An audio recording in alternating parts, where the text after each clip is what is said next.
श्रीरामदूतं शरणं प्रपद्ये। सियावर रामचंद्र की जय। हमें निज धर्म पर चलना सिखाती रोज रामायण, सदा शुभ आचरण करना सिखाती रोज रामायण। जिन्हें संसार सागर से उतर कर पार जाना है, उन्हें सुख से किनारे पर लगाती रोज रामायण। कभी छवि विष्णु की झांकी, कभी शंकर की है बाकी। हृदय आनंद धुओं में झुलाती रोज रामायण। सरल कविता की कुंजों में बना मंदिर हिंदी का, जहाँ प्रभु प्रेम का दर्शन कराती रोज रामायण। सियावर रामचंद्र की जय। श्री राम कथा संजीवनी, सुख उपजावनहार। कथा सुनहि जो प्रेम से, पावहि सो फल चार। सियावर रामचंद्र की जय। ऑनलाइन राम कथा सत्संग के इस लिंक में जुड़े हुए मानस के रसिक सभी मानस मर्मज्ञों को, माता बहनों को, अन्य जितने भी श्रोतागण जुड़े हुए हैं, सबको मेरा सादर प्रणाम। आइए हम सब अब सीधे कथा प्रसंग से जुड़ते हैं। मेरा आज का कथा प्रसंग है निमिष निमिष करुणानिधि, जाहि कल्प समबीति। बेग चलिए प्रभु आनिय, तुझे बल खल बल जीत। सियावर रामचंद्र की जय। कथा की केंद्र है भगवान श्री रामचंद्र जी और हनुमान जी का संवाद। ये सुंदरकांड का एक प्रमुख संवाद है और यह संवाद लंका में जितने कार्य हनुमान जी ने किया है और हनुमान जी महाराज उन सभी बातों को आकर भगवान श्री रामचंद्र जी से बताते हैं। आइए मैं लंका कांड में थोड़ा सा चलूंगा। ऊंच बुझाई कोई श्रम, धरि लघु रूप बहोरी। जनक सुता के आगे, ठाड़ भय उत्तर चोरी। सियावर रामचंद्र की जय। परम आदरणीय संतगण, हनुमान जी महाराज लंका जला लेने के पश्चात उलट पलट लंका तही जारी। कूद पड़ा अपनी सिंधु मझारी। बीच समुद्र में कूद जाते, बीच समुद्र में पूछ भी बुझाते हैं और श्रम भी मिटाते हैं। संतगण, हनुमान जी महाराज का बीच समुद्र में कूदने का एक और भी अर्थ है कि उन्होंने मैनाक पर्वत से प्रतिज्ञा करके आए थे कि हे चाचा जी, मैं राम काज किन्हे बिना मोहि कहाँ विश्राम। राम कार्य कर लूंगा तब मैं आकर के विश्राम करूंगा, जब तक राम कार्य नहीं होगा मैं विश्राम नहीं करूंगा। यदि उनको पूछ भी बुझाना होता तो समुद्र के किनारे कूद जाते और पूछ बुझा लेते, लेकिन हनुमान जी महाराज समुद्र के बीच में कूदते हैं। इसलिए कूदते हैं क्योंकि समुद्र के बीच में ही मैनाक पर्वत और वहां उन्होंने पूछ बुझाया और कोई श्रम और विश्राम भी किया। उसके पश्चात बहुत छोटा सा रूप धारण करके हनुमान जी महाराज जानकी मैया के सामने उपस्थित हो जाते हैं और जानकी मैया से वे कहते हैं कि हे माँ, अब मैं वापस लौट रहा हूँ, इसलिए आप मुझे चिन्ह दीजिए। जिस प्रकार से प्रभु श्री रामचंद्र जी ने मुझे एक मणि की मुद्रिका दिया था, जिसके द्वारा आपने मेरा विश्वास किया, उसी प्रकार से आपसे मिल के आ रहा हूँ।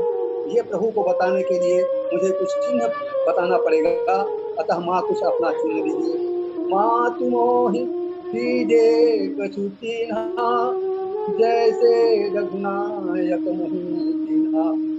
चूड़ामणि उतारत बदयऊ, परस समेत पवन सुत लयऊ। हनुमान जी महाराज उस चूड़ामणि को लेते हैं और लेकर के सीधा भगवान के पास प्रस्थान करने के लिए लंकापुरी में एक पर्वत था अरिष्टनेमि नाम का। ये रामचरितमानस में तो नहीं दिया है, वाल्मीकि रामायण में इसका उद्धरण है। अरिष्टनेमि पर्वत के ऊपर हनुमान जी महाराज चढ़ते हैं और वहां चढ़ के उन्होंने जोरों की गर्जना की। चलत महाधुनि गर्भ जैसी भारी, गर्भ श्रवण सुनी निशिचर नारी। जोरों की गर्जना की उन्होंने, क्योंकि हनुमान जी महाराज जब वो जोरों की गर्जना की तो जितने भी वहां लंकापुरी में गर्भवती नारियां थीं, सबका गर्भपात हो जाता। ऐसा उन्होंने क्यों किया? हनुमान जी को यह मालूम था कि रोज के रोज अगणित संख्या में राक्षसों की उत्पत्ति होती है। इसका आकलन एक कवि ने किया है कि कितने राक्षस एक दिन में लंका में उत्पन्न होते थे। उस कवि के अनुसार नख चौगुन वसुवंतः, सप्त आकाश मिलाए, इतने निशिचर एक दिन वे लंकापुरी आए। नख चौगुन, हम लोगों के नख पैर और हाथ करके 20 होते हैं, उसका 4 गुना कीजिए तो 20 चौक 80, और उसमें वसुवंतः वासुदेव के 8 पुत्र, 8 शून्य बढ़ाइए 80 में 8 शून्य बढ़ गया। सप्त आकाश मिलाए, आकाश को भी शून्य कहा जाता है तो 7 शून्य और उसमें जुड़िए। इस प्रकार से 80 में 15, 80 के बाद 15 शून्य हो जाता है। अब 80 के बाद 15 शून्य जोड़ने से कौन सा आंकड़ा बनता है? मैं तो गणित का ज्यादा होशियार विद्यार्थी नहीं हूँ, मगर इसको आंकड़ा बनाइए, इकाई दहाई सैकड़ा हजार जो भी संत पद में जो भी जाता होगा, उतने वानर एक दिन में उतने ही राक्षस एक दिन में लंका में उत्पन्न होते थे। अब हनुमान जी ने सोचा कितने राक्षस एक दिन में लंका में उत्पन्न होते हैं, और चूंकि राक्षस लोग जन्म लेते ही अपने माँ बाप के समान शरीर प्राप्त कर लेते थे तुरंत, तो लंका का युद्ध तो समाप्त ही नहीं होगा। तो हनुमान जी ने राक्षसों की उत्पत्ति न हो इसलिए वहां उन्होंने जोरों की गर्जना की और वहां गर्भणी राक्षसियों का गर्भपात हो गया। चलत महाधुनि गर्भ जैसी भारी, गर्भ श्रवण सुनि नारी। आप कह सकते हैं क्या इसके बाद राक्षसियां गर्भवती नहीं हुई? हुई, अवश्य हुई, लेकिन इसके बाद तो स्थिति यह बन गई थी, हनुमान जी के आतंक और भय के मारे लंकापुरी के राक्षस और राक्षसियां सभी कांपते थे, और गर्भिणी राक्षसियों को जब हनुमान जी का स्मरण हुआ था तो उनका गर्भपात हो जाता था। और इसी बात को समझाते हुए मंदोदरी रावण से कहती है, कंतक रस हरिसन परिहरे अति धरे, समझत जासु सूत कई करनी, तवहि गर्भ रजनी चर धरनी। तासु नारी निज सचिव बुलाई, बटवहु संत जो चहु भलाई। मंदोदरी कहती है कि ये नाथ रावण को समझा रही है, जिसके दूत के करनी का स्मरण करने से राक्षसियों का गर्भपात हो जाता है, ऐसी सीता को आप अपने मंत्रियों को बुला करके ससम्मान प्रभु श्री रामचंद्र जी के पास वापस कर दीजिए। तो यह बात रामचरितमानस में तो है कि राक्षसियों का गर्भपात हुआ। इसके बाद हनुमान जी महाराज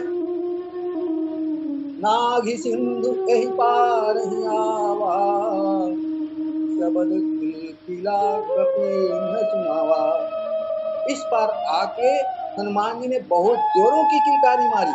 उस किलकारी में हनुमान जी की प्रसन्नता झलक रही थी और उस किलकारी को उनके मित्र जो उनकी प्रतीक्षा में समुद्र के तट में बैठे थे, उन लोगों ने सुना, उनको बड़ी प्रसन्नता हुई और कुछ देर पश्चात हनुमान जी भी उनके बीच पहुंच गए और हनुमान जी को अपने बीच पाकर, सब समाचार पा करके सभी वानर भालुगण मधुबन गए और मधुबन में जाकर के सब लोगों ने मधुबन के फल खाए और मधु पिया और तृप्त होकर के सब के सब पुनः सुग्रीव महाराज सुग्रीव के पास जाते हैं।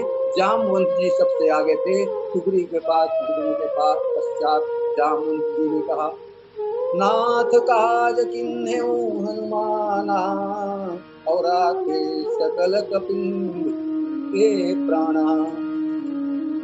हे महाराज, हनुमान जी ने प्रभु श्री रामचंद्र जी का सीता जी की खोज का कार्य कर दिया है और इस प्रकार से हम सभी बांधों की प्राणों की रक्षा की है। सुग्रीव यह बात सुनते ही हनुमान जी को बुला करके अपने हृदय से लगा लेते हैं। तत्पश्चात सबके सब मिलके भगवान श्री रामचंद्र जी और लक्ष्मण जी जो स्फटिक शिला पर बैठे हुए थे वहां सबके सब पहुंचते हैं और सब लोगों ने जाके प्रभु श्री रामचंद्र जी और लक्ष्मण जी का प्रणाम किया। प्रीति सहित सब भेंटे रघुपति करुणा पुंज, पूछे कुशल नाथ कुशल देख पतन, सियावर रामचंद्र की जय। सब लोगों ने प्रभु का प्रणाम किया और प्रभु ने सब लोगों के से कुशल वार्ता पूछी और बानरों ने बताया कि हे प्रभु, आपके चरण कमलों के दर्शन के पश्चात हमारी कुशलता लौट आई है। इसके पश्चात हनुमान जी जामवंत जी ने प्रभु श्री रामचंद्र जी के सामने हनुमान के द्वारा लंका में किए गए संपूर्ण कार्यों का वर्णन किया और कहा, नाथ पवन सुत कीन्ह जो करनी, सहसहु मुख न जाई सो करुणी, पवन तनय के चरित सुहाए, जामवंत रघुपति सुनाए। जामवंत ने भगवान श्री रामचंद्र जी के सामने हनुमान जी के विषय में बताया कि हे प्रभु, सीता की खोज का काम हनुमान जी के द्वारा हो गया है और इस प्रकार से हनुमान जी ने बहुत बड़ा कार्य किया है जिसका वर्णन किया नहीं जा सकता। तब भगवान श्री रामचंद्र जी हनुमान जी को अपने किनारे बुलाते हैं और अपने हृदय से लगा लेते हैं। तत्पश्चात भगवान श्री रामचंद्र जी हनुमान जी से पूछते हैं कि हे हनुमान, लंका में सीता जी की कैसी दशा है। तब हनुमान जी महाराज बड़े विस्तार से सीता जी की हालत का वर्णन करते हैं। भगवान राम ने पूछा, सीता जी लंका में किस प्रकार से अपने प्राणों की रक्षा करती है। तो भगवान श्री रामचंद्र जी के सामने हनुमान जी ने कहा कि हे प्रभु, नाम पाहरु दिवस निशि, ध्यान तुम्हार कपाट, लोचन जंजित प्राण जाहि पाठ, सियावर रामचंद्र की जय। हे प्रभु, माँ जानकी नित्य ही आपके नामों का जाप करती है और आपका नाम ही तो रात दिन माँ जानकी के प्राणों के पहरेदार है। ध्यान तुम्हार कपाट और माँ जानकी आपका नाम जपते हुए निरंतर आपका ध्यान करती है। ध्यान करते जो ध्यान है वही तो जहाँ प्राण है, जिस कक्ष में प्राण है उसके दरवाजे के कपाट हैं। और हे प्रभु, और माँ जानकी नित्य ही अपने चरणों में ही अपने नेत्रों को लगाए रखती है, क्योंकि अपने नेत्रों के द्वारा आपके चरण चिन्हों का स्मरण करती है और यही तो उसका ताला है। इस प्रकार से जिस कक्ष में माँ जानकी का प्राण है वहां पर दरवाजा बंद है, ताला लगा हुआ है। प्राण निकलना तो चाहते हैं परंतु निकलने का मार्ग नहीं पाते। इस प्रकार से भगवान श्री रामचंद्र जी के सामने हनुमान जी ने सीता की विपत्ति का वर्णन किया। इसके पश्चात हनुमान जी ने बड़े विस्तार से माँ जानकी के दुख को भगवान के सामने बताया और बताते बताते बताते बताते हनुमान जी की आंखों में आंसू आ गए, उनका कंठ अवरुद्ध हो गया। तब हनुमान जी ने कहा कि प्रभु बस बस, मैं सीता की विपत्ति को और अधिक नहीं बता सकता। क्योंकि और अधिक बताऊंगा तो आपको भी क्लेश होगा। प्रभु ने कहा नहीं हनुमान, बताओ ना, बताओ। तब हनुमान जी ने कहा सीता के अति विपत्ति विशाला, नहीं कहे फल दीन दयाला। हे दीन दयाल, माँ जानकी का विपत्ति बहुत बड़ी है, उसको मैं कहाँ तक कहूँ, उसको न कहने में ही मेरा भला है। और तो आप दीन दयाल हैं, दीनों पर दया करते हैं, इसलिए प्रभु जितना जल्दी हो सके जा करके अपनी भुजाओं की ताकत से राक्षसों को मार करके माँ जानकी को मुक्त कीजिए। इस प्रकार से हनुमान जी महाराज भगवान श्री रामचंद्र जी के सामने सीता की विपत्ति को बताते हैं। मैं तो इतना ही कह सकता हूँ प्रभु, निमिष निमिष करुणा निधि, जाहि कल्प संबीत, वेगी चलिए प्रभु आनिया तुझबल बल बल। हे प्रभु, माँ जानकी के लिए एक एक निमेष एक एक कल्प के समान व्यतीत हो रहा है, एक एक पलक का मारना एक एक कल्प के समान भारी पड़ रहा है। इसलिए हे प्रभु, आप जितना जल्दी हो सके लंकापुरी जा करके अपनी बाहुबल से राक्षसों को मार करके सीता मैया को मुक्त कीजिए। इस प्रकार से हनुमान जी महाराज उस समय और प्रभु श्री रामचंद्र जी के सामने में सीता की विपत्ति का वर्णन करते हैं। और सीता की विपत्ति को सुनकर हनुमान जी के मुख से भगवान श्री रामचंद्र जी के कमल नेत्रों में आंसू भर आते हैं।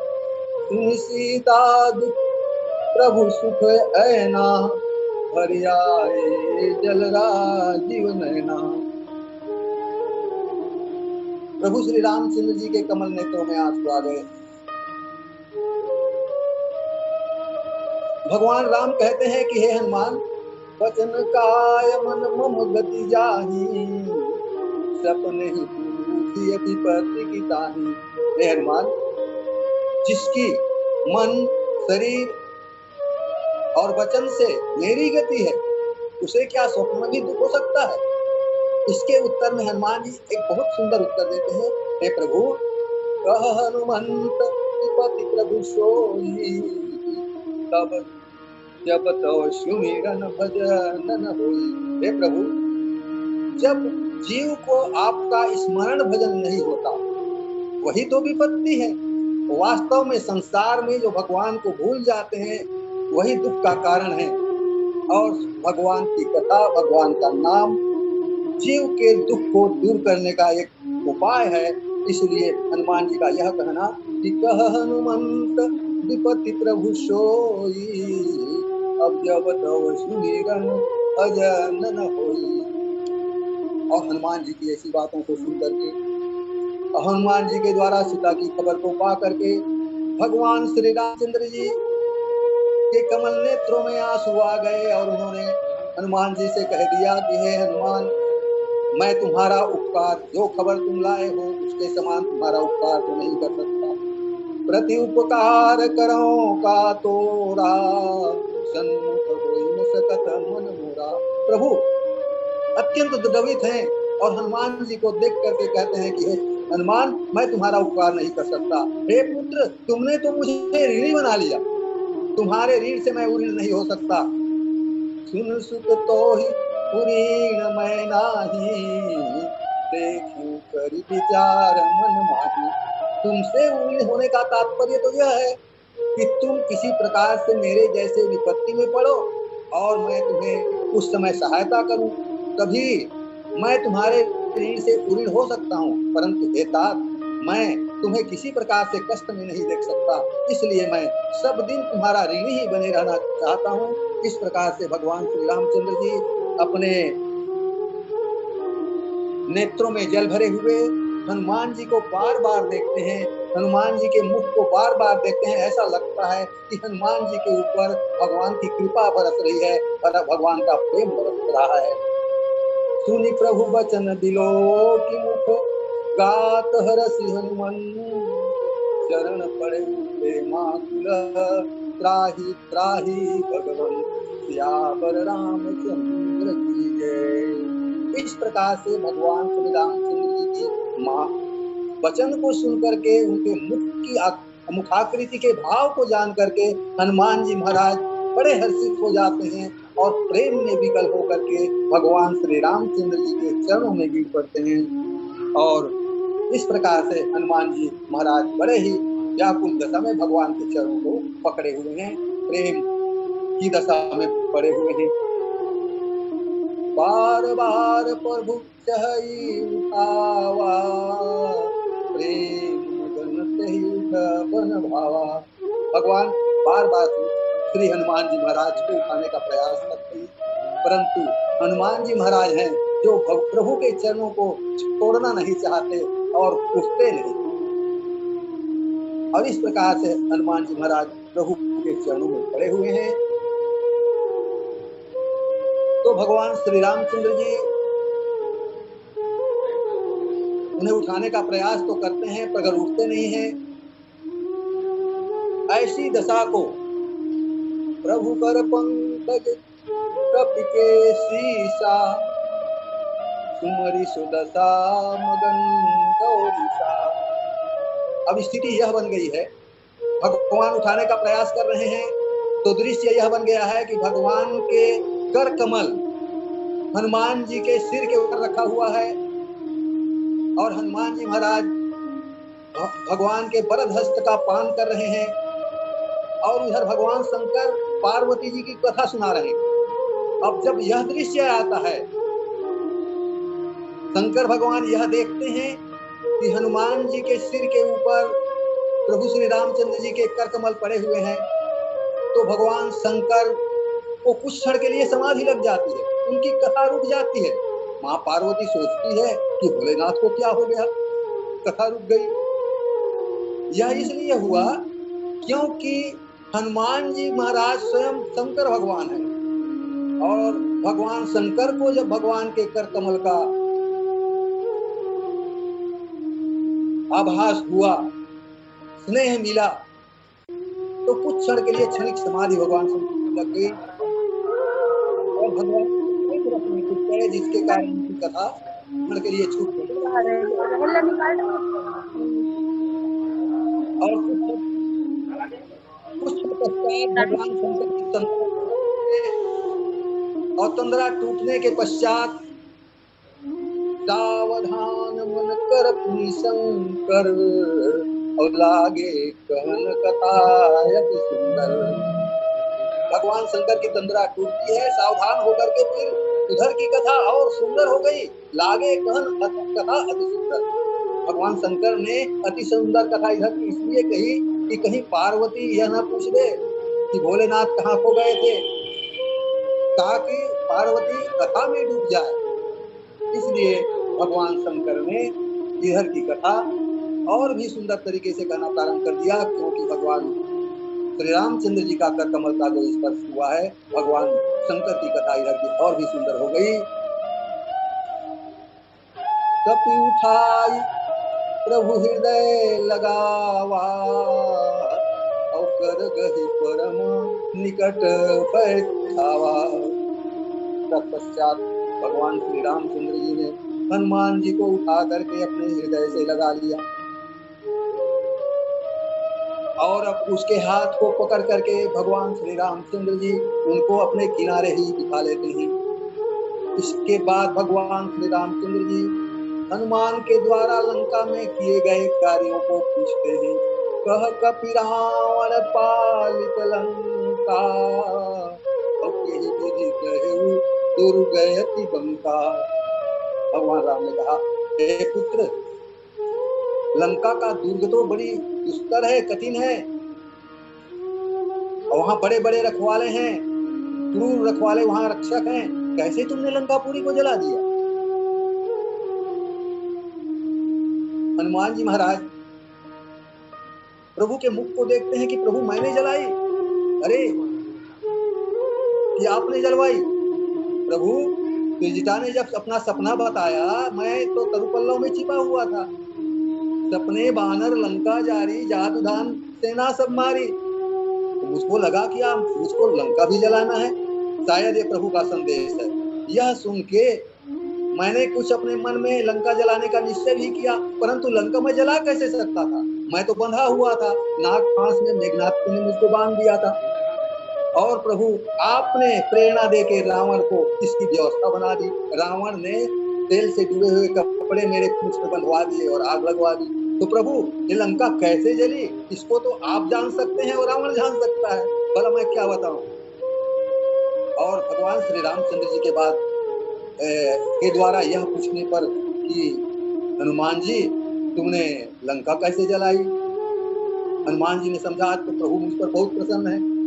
तब हनुमान जी ने बड़े होशियारी के साथ, बड़ी बुद्धिमानी के साथ लंका में अपने द्वारा किए गए कार्यों का श्रेय स्वयं भगवान श्री रामचंद्र जी को देते थे।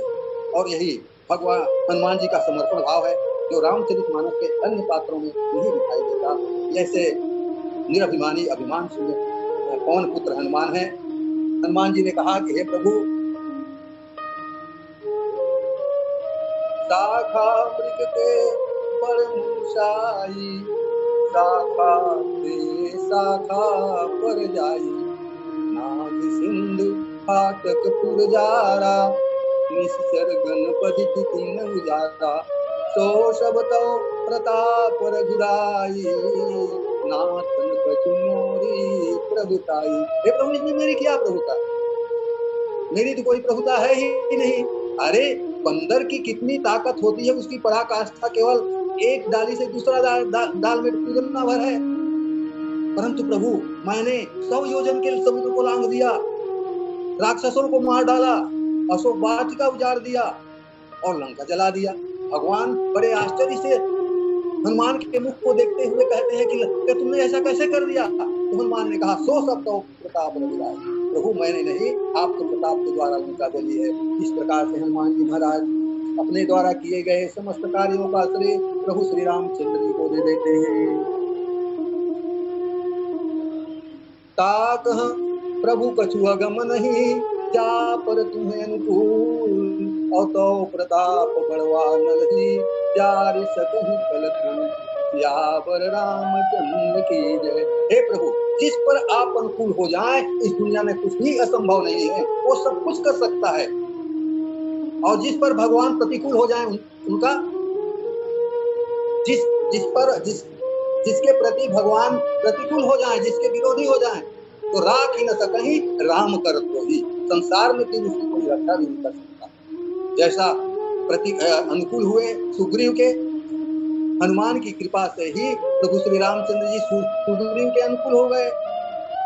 सुग्रीव की दशा क्या थी, सुग्रीव अपने भाई के द्वारा मार खाया हुआ, भागा हुआ, जिसका घर द्वार कुछ नहीं, पत्नी को छीन लिया गया है, धन दौलत छीन लिया गया है, घर से निकाल दिया गया है।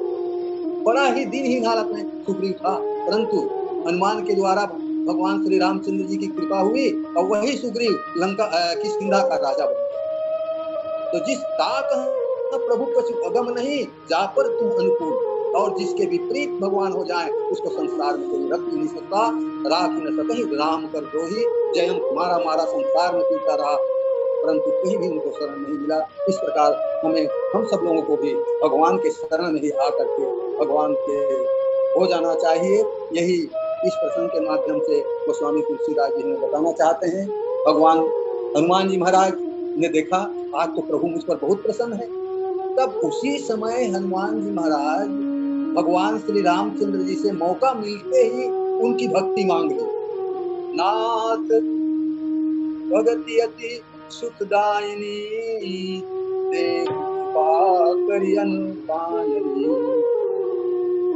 हे प्रभु, आपकी भक्ति बड़ी ही सुखदाई है, इसलिए हे प्रभु आप मुझे अपनी अनपायनी भक्ति देने की कृपा करें। सुनि प्रभु परम सरल कपिबानी, एवं सब कहे भवानी। आप हम सब लोग इस बात को स्मरण रखें कि भगवान अपने भक्तों को अपनी भक्ति प्रदान करने में बड़ा ही सुख का अनुभव करते हैं, बड़ा ही उनको आनंद आता है। हम सब लोग भगवान को प्राप्त करना चाहते हैं, लेकिन भगवान तो अपने भक्तों को प्राप्त करना चाहते हैं। इसीलिए भगवान का अवतार इस भूमंडल पर होता है। तो भगवान हमेशा जीव की सहायता करना चाहते हैं ताकि जीव का कल्याण हो जाए। आज हनुमान जी महाराज भगवान से उनकी अनपायनी भक्ति जो कभी मिटने वाली नहीं है, ऐसी भक्ति को मांगते हैं। सुनि प्रभु परम सरल कपिबानी, एवं सब कहे भवानी।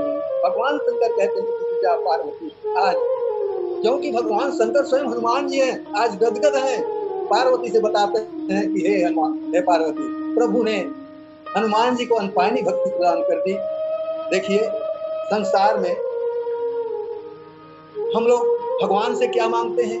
संसार को मांगते हैं, परंतु रामचरितमानस में हर जगह संत महात्मा लोग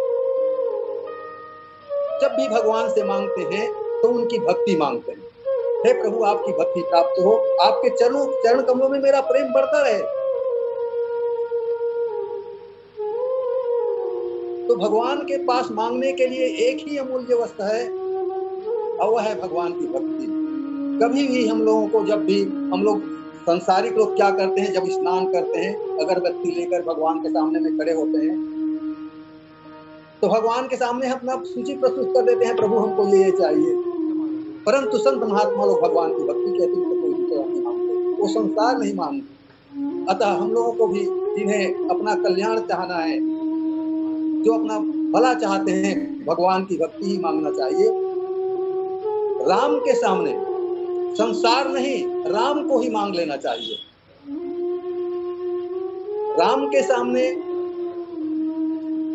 संसार नहीं, राम को मांगे, हे प्रभु आप मेरे हो जाएं, मैं आपका हो जाऊं।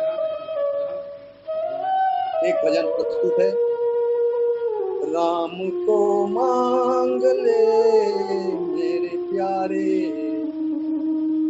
भर का सहारा,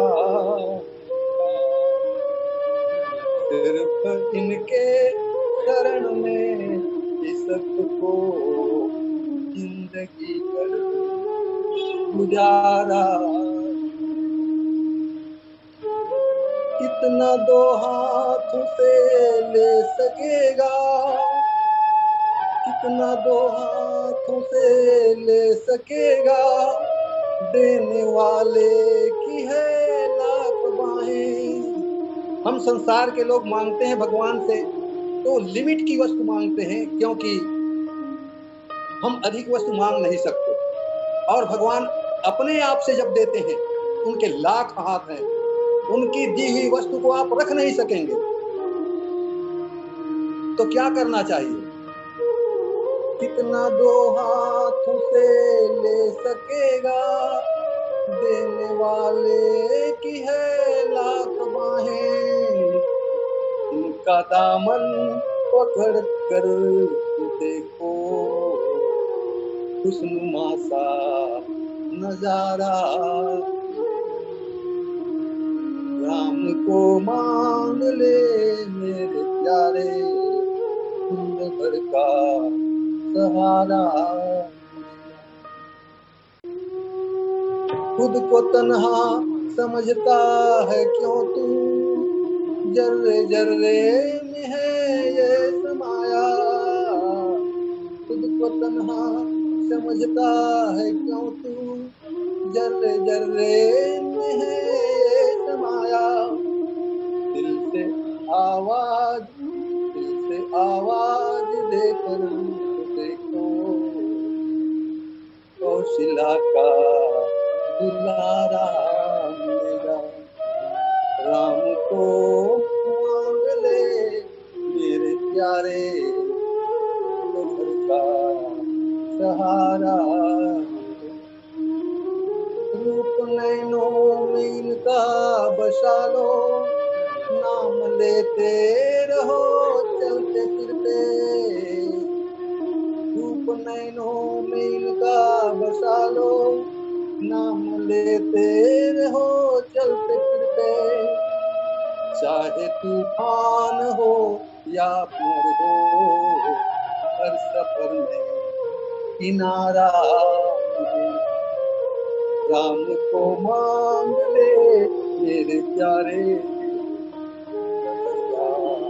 सहारा।